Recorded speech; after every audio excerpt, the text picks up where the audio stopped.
আসসালামু আলাইকুম।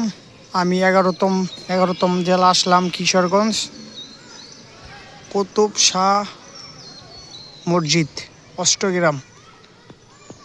আমি আপনার বাজিতপুর থেকে আমার 20 টাকা আসন লাগছে দিঘির পার থেকে আপনি নদী পার হয়ে ডাইরেক্ট মোটর সাইকেল রিজার্ভ করলাম 500 টাকা দিয়া জায়গা আসলাম।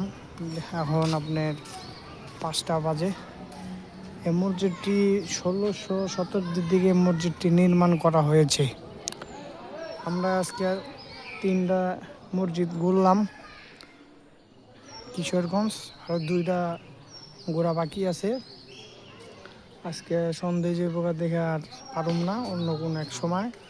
সবাই ভালো থাকবেন, আল্লাহ হাফেজ। আর এই যে এদিকে আমি একটু ভিডিওটা একটু ভালো করে দেখাইতেছি। এদিকে এই যে মানে এটা আছে না, এই যে উপরে যে তেলপালটা দেখেন, এটা মনে করেন এটা নতুন বিছাইছে, মানে মানুষ যারা নামাজ পড়ে কষ্ট এটার লেগে। আর এদিকে যারা এই যে মসজিদের যারা নির্মাণ করেছেন তাদের এটা মনে হয় সমাধি অবস্থান। যারা দান বাক্স আছে দান করতে পারেন। এদিকে আপনার কুতুব শাহ ইমাম সাল্লাল্লাহু আলাইহি সাল্লামের মাজার, এটা হলাম আপনার মাজার, কথা বুঝছেন, এটা হলাম আপনার মাজার। এই লোক বৈশা আছে।